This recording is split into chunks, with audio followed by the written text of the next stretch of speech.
Horas, maju aja. Salam Indonesia Raya. Ya, teman-teman, sahabat Sambala 18. Kita jumpa lagi di konten Sambala 18. Kali ini kita membahas tentang ilmu ataupun mantra pemusnah racun. Ya. Mantra pemusnah racun. Sebelum saya menjabarkan mantranya nanti, artinya tidak bisa dicatat tapi langsung dihafal ketika saya mengucapkannya. Jadi kenapa ini penting? Kenapa ini penting?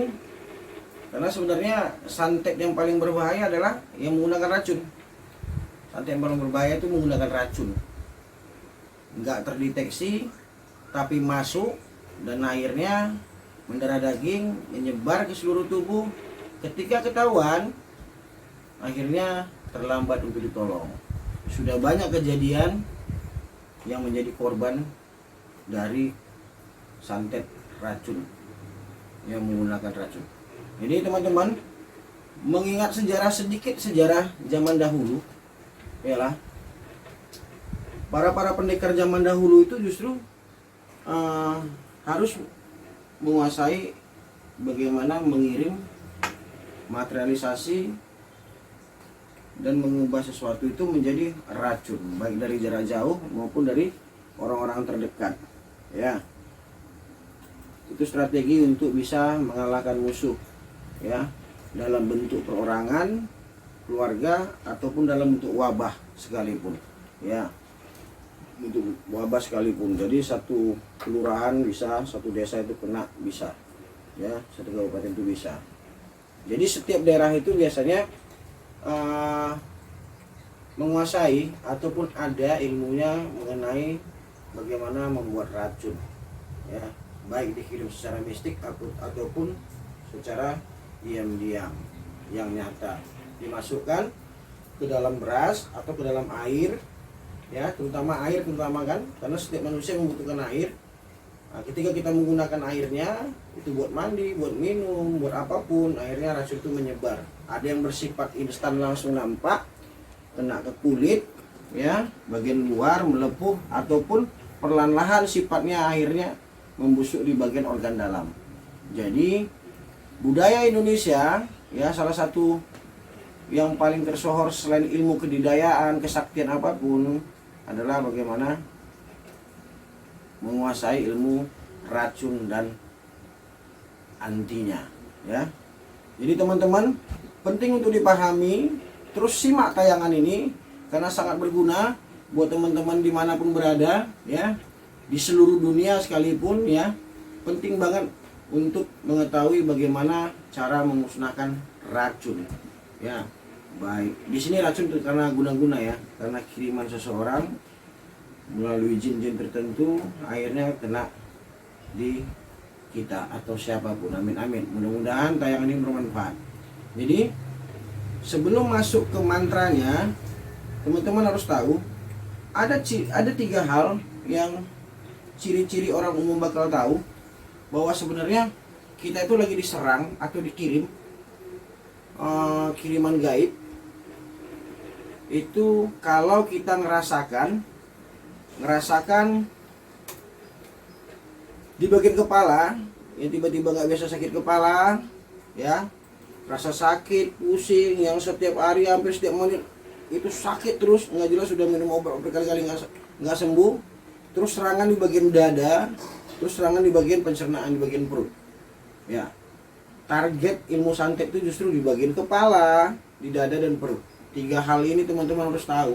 Jadi kalau ada kira-kira ngerasakan sesuatu hal seperti itu, yang rasanya kita sudah mencoba berobat nggak sembuh, artinya coba cari orang pintar atau orang yang dia nggak mampu untuk menyembuhkan, konsultasikan. Artinya ada sesuatu yang masuk di tubuh kita.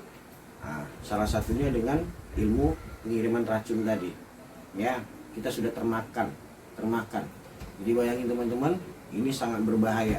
Jadi kita bisa cepat selamat karena faktor pertolongan yang maha kuasa. Ada juga faktor yang kedua, itu adalah kita cepat sadar gitu. Sepertinya kita ini merasakan sesuatu yang tidak nyaman, tidak biasa. Jadi cepat-cepat sebelum terlambat. Jadi 3 aspek orang kirim santet itu adalah di bagian kepala, di bagian dada, di bagian perutnya. Ya, di bagian perutnya itu biasanya menjadi target dukun atau siapapun untuk mengirim sesuatu.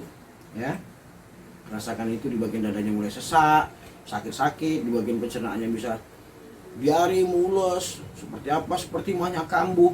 Nah, jadi kalau sudah berobat tidak sembuh, berarti cepat-cepat minta tolong sama orang-orang tua kita.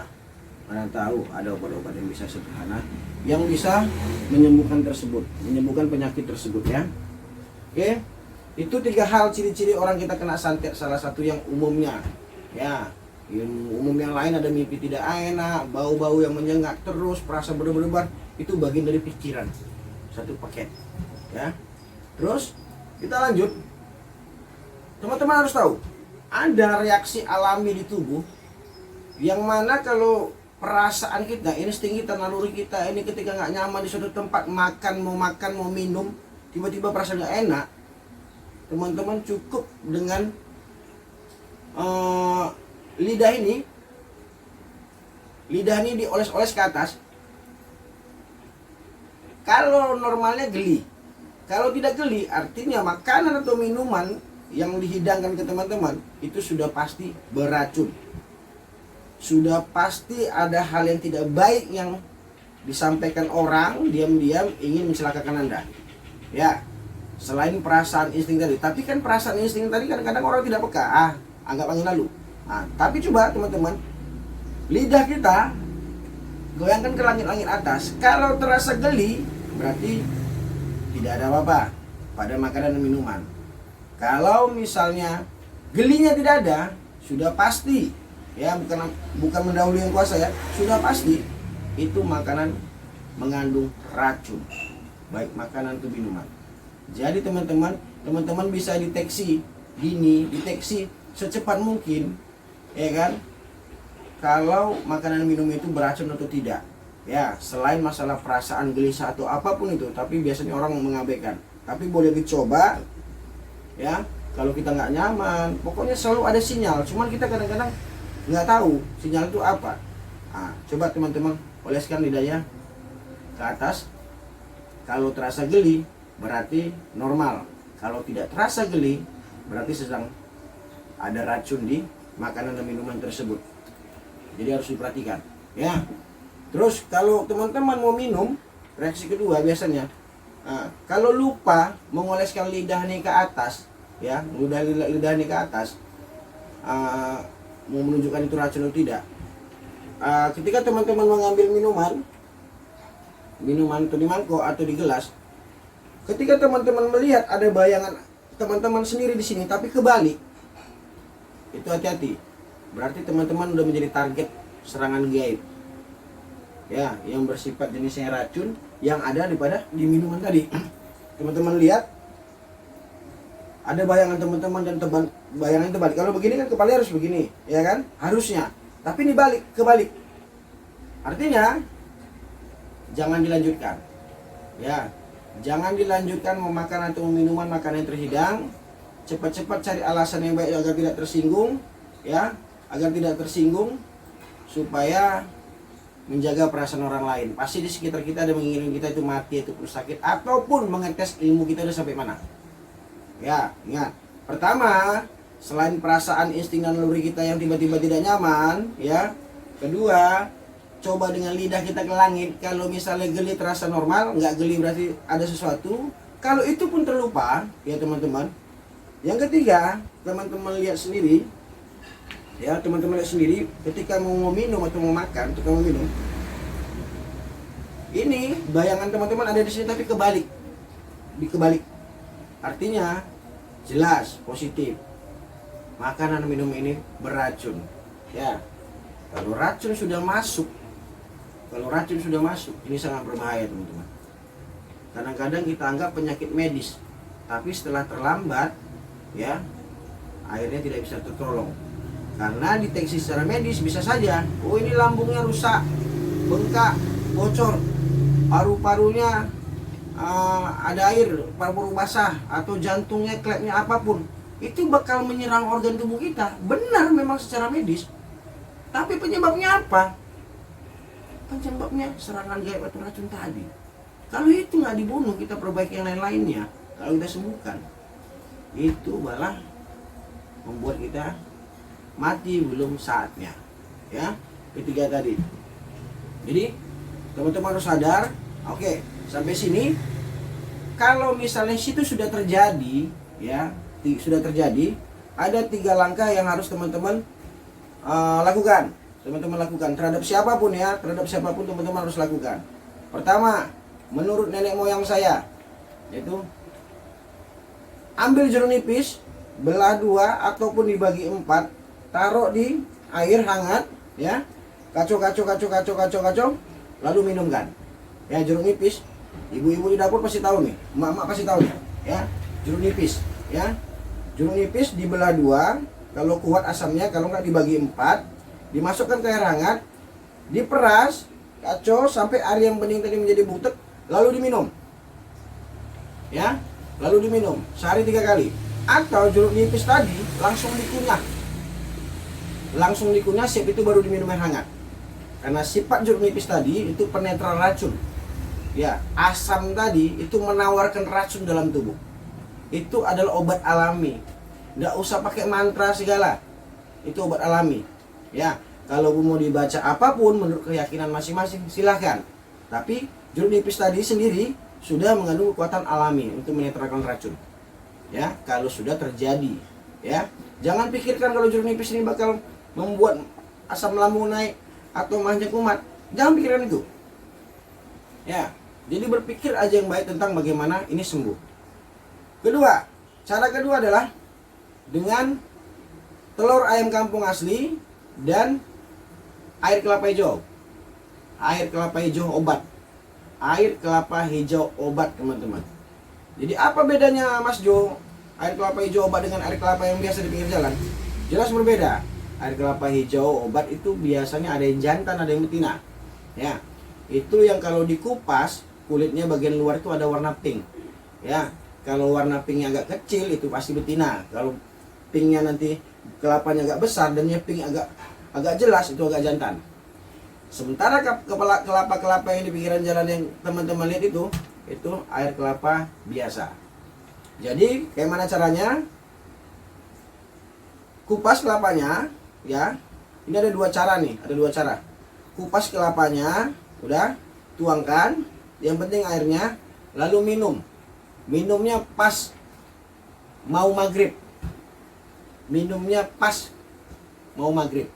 Ya, mau maghrib, pas ketika mau kumandang azan maghrib, itu diminum, dikupas. Siap diminum itu, ya kan, telur ayam kampung tadi ditelan. Atau boleh dulu ditelan telur ayam kampung tapi kuningnya ditelan. Siap itu baru air kelapa hijaunya. Ya, itu cara pertama, ya. Cara pertama tadi apa? Boleh telur ayam kampungnya dulu, lalu minum air kelapa hijaunya, atau air kelapa hijaunya dulu, baru telur ayam kampungnya. Terserah, nggak ada bedanya, nggak ada masalah. Di mana nyamannya aja. Cara yang kedua, dengan air kelapa hijau, ialah air kelapa hijau ini direbus. Waktunya juga sebelum maghrib, itu direbus 15 menit, ya. Kalau bisa bagian bawahnya dipotong, kalau bisa dikupas, kelapa hijaunya dikupas. Tinggal batok kelapanya aja. Ya, tinggal batok kelapanya aja, ya, diambil, dikupas. Jangan sampai ketika kita mengupas pakai pisau tersentuh pisaunya ke batok kelapanya sehingga terjadi bunyian ting. Itu batal. Kalau bisa jangan sampai tersentuh batok kelapanya ketika kita ngupas pakai pisau. Kalau bisa pakai tangan lebih bagus. Setelah itu bulat-bulat direbus maksimal 15 menit. Ya, direbus kita harus lihat rumusnya 15 menit. Udah 15 menit kita rebus pakai air tuh, baru kita ambil, baru kita congkel, baru kita minum. Ya, itu 7 kali. Ya, 7 kali. Kalau yang tidak direbus 3 kali. 3 hari berturut-turut. 1 hari bisa 2 kali, boleh sekali minimal. Kalau yang direbus 7 hari berturut-turut, 1 hari 1. Dan kalau bisa lagi lebih mujarab, kelapanya itu diambil langsung dari atas tanpa mengena ke bumi, langsung, jangan dicampakkan. Jangan dicampakkan, tapi digigit dibawa turun. Yang namanya obat ya seperti itu. Ya, katanya kalau sempat jatuh bum ke bumi, kekuatan alam itu disebut dengan gaya gravitasi bumi, energinya, tidak lagi powernya, tidak ada lagi aromanya. Oke, sampai sini paham? Ya. Dan terakhir ialah dengan menggunakan mantra pemusnah racun. Ya, mantra ini saya dapat dari orang tua saya, leluhur saya yang suku Karo, makanya saya pakai tudung-tudung Karo begini, ya. Tapi saya nggak tahu ini asli Karo itu tidak. Yang pasti ngasih waktu itu kakek saya, orang kita Karo. Ketika saya pengen merantau, dia takut, paling takut adalah ketika saya kena racun, paling takut. Jadi dia kasih ilmu ini untuk jaga-jaga saya, ya. Dan ini udah beberapa kali dicoba ya, maksudnya sudah pernah saya gunakan dan hasilnya memang wow, luar biasa. Ya, dan mantra ini tidak bisa saya tulis di layar ini, terus saya ketik atau saya fotokan, tidak bisa. Ketika saya mengucapkan ini, teman-teman kalau pengen menguasainya harus dihafal. Harus dihafal, tidak bisa ditulis. Ya, tidak bisa tulis. Baca 3 kali ketika mau melakukannya. Ya, nanti ambil di air putih boleh, ya. Boleh di air putih, langsung kita minum, tapi gini kan. Di gelas tadi gini kan, ujungnya aja nampak, atau di piring gini kan juga ujungnya, ya. Sambil dibaca. Ya, sambil dibaca. Anggap saja ini gelas, ya. Anggap saja ini gelas ataupun ini piring, saya anggap ini. Ya. Sebelum ini mantra ini bisa digunakan untuk menyembuhkan ketika sudah kena, karena izin yang kuasa ya, ketika kita sudah kena daripada santet racun tadi, ya kan, setelah kita sudah kena bisa dengan media air, kita baca, kita minum, ya kan, ataupun sebelum kita kena, kita terasa yang lain, kita bisa bacakan, selain merasa tadi lidahnya agak lain, nah kita baca, langsung kita bisa baca. Nih, perhatikan teman-teman ya, perhatikan baik-baik suara saya tidak hanya bisa mengulangi 3 kali saja, ya. Bacaan ini saya tidak akan catat. Kalau yang beruntung, ya berarti dia menguasainya. Ya, mobilku. Ya, siap. Ya, lihat nih, perhatikan. Anggap ini sebuah piring ataupun gelas. Ya, yang ada racun di dalamnya ataupun meracik obat untuk memusnahkan racun dengan media air tadi. Oke? Kan? Dengar. Oke? Dengan penuh keyakinan, pasrah, ikhlaskan semua, setengah kosong, gelas setengah kosong, jangan full. Ya, agar energi kita full karena izin yang Maha Kuasa. Ya, jangan merasa sombong dan aku merasa kita bisa jangan. Kita rendahkan diri kita memohon petunjuk, kita mohon izin menggunakan ilmu ini. Sama yang kuasa, Sang Empu yang punya alam semesta ini. Oke? Oke, kita langsung. Perhatikan mantranya. Hak katabi dengan langit bar. Hak katabi dengan langit bar. Hak katabi dengan langit bar. Itu lagi teman-teman. Semoga teman-teman bisa menirukan apa yang saya lakukan dan menghafalkannya tanpa harus ditulis. Teman-teman harus menghafalkannya dari via suara auditory pendengaran. Ya, karena ilmu ini sangat bermanfaat sekali teman-teman. Sangat bermanfaat sekali. Karena saya merasakannya bagaimana saya mencoba menolong beberapa orang yang keracunan yang belum terlambat sekali sih, ya. Saya mohon bisa berguna buat teman-teman sehingga ilmu yang ada di konten Samara 18 ini bermanfaat, ya. Lakukan dengan ikhlas, lakukan dengan yakin, ya. Jangan takabur, jangan sombong. Semoga konten ini bermanfaat, ya, buat siapapun yang ada di dunia ini, ya. Nggak salah menggunakannya ketika kalian tidak menemukan jalan keluarnya. Awalnya mungkin coba-coba, tapi mudah-mudahan bermanfaat. Oke? Sampai di sini dulu konten Samara 18 edisi ilmu ataupun mantra pemusnah racun.